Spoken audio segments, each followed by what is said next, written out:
When my husband's phone stopped charging, he tossed it onto the kitchen table like it was a useless rock. "Can you take it to the repair shop tomorrow?" he asked casually.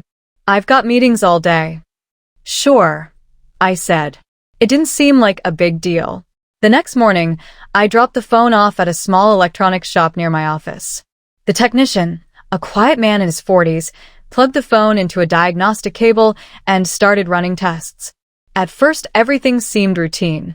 He asked a few questions about the charging issue, checked the port, and opened some system logs. Then his expression changed. "Your one click can keep these stories alive. Subscribe because every voice deserves to be heard." He leaned closer to the screen, scrolling slowly. "What?" I asked, half laughing. "Is it that bad?" He didn't laugh back.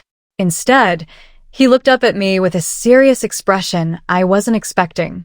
"Ma'am," he said quietly, "is this your phone?" No. "It's my husband's."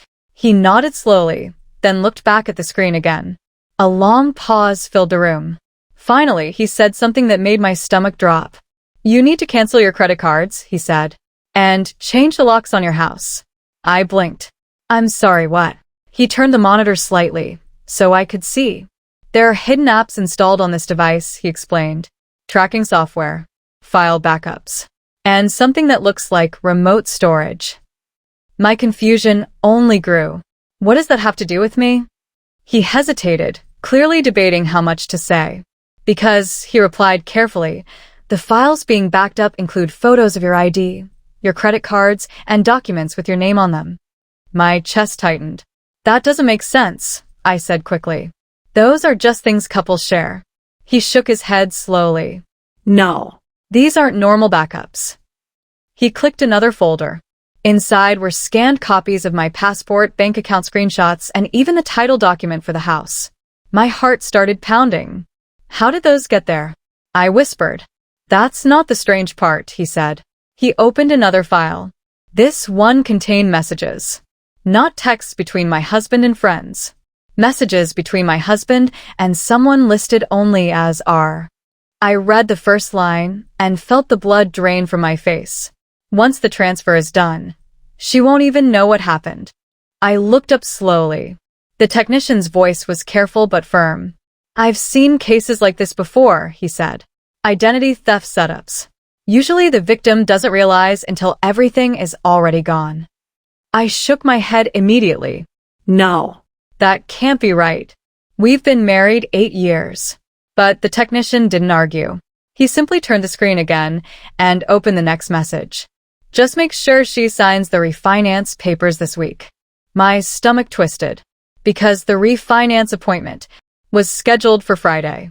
And suddenly the technician's warning didn't sound dramatic anymore. It sounded like the only thing that might save me.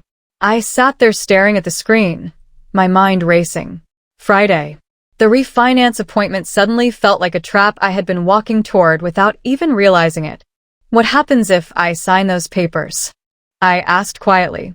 The technician sighed and leaned back in his chair.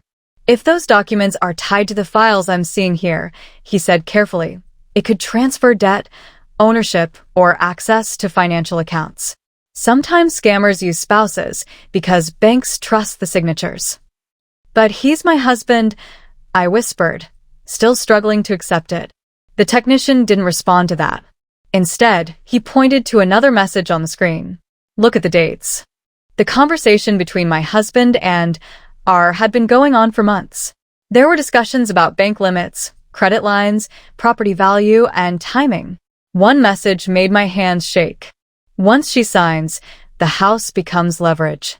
We move the funds and close everything before she notices." I felt sick. "Can you send me these files?" I asked. He nodded. "I can copy what's visible before I finish the repair, but you should act quickly." Within minutes, the files were on a flash drive in my purse.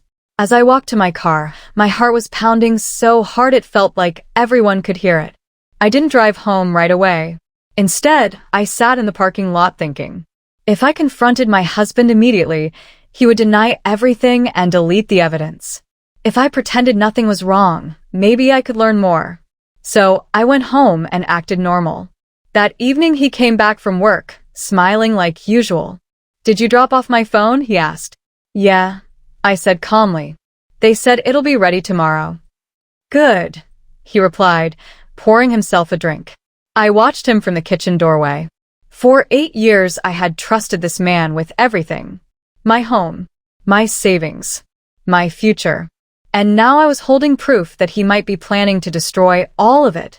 The next morning, I didn't go to work. Instead, I went straight to the bank. I sat down with a financial advisor and quietly explained that I needed to review all joint accounts connected to my name. Within an hour, the situation became even worse. There were 2 credit lines I had never opened, a loan application that had been started but not finalized, and the refinance paperwork scheduled for Friday was already waiting for signatures. My hands trembled as the advisor looked at the documents. "Did you authorize this?" she asked. "No," I said softly. She studied my expression for a moment, then lowered her voice. "If you suspect fraud, we can freeze everything today." That word echoed in my mind. Freeze.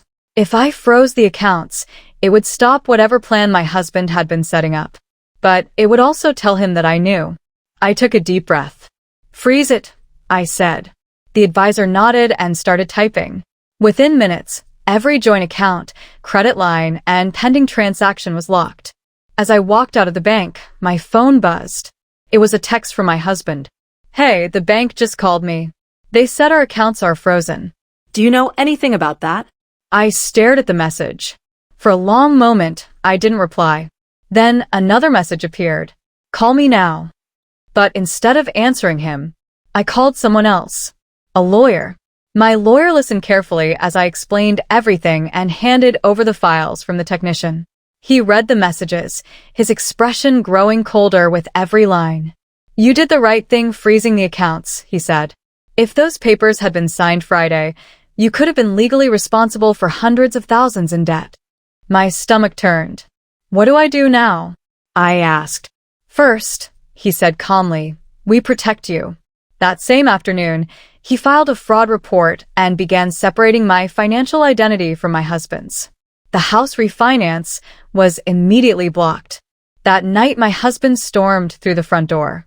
"What did you do to our accounts?" he demanded. I stayed calm. "I didn't freeze our accounts," I said quietly. "I froze mine." His face went pale. He realized something in that moment. I knew. A week later, investigators uncovered the full plan. The refinance would have moved the house debt into my name while the money disappeared overseas. The person labeled his girlfriend. By the time he understood how badly he had failed, the locks were already changed, just like the technician warned. And the only papers left waiting for him to sign were the divorce ones.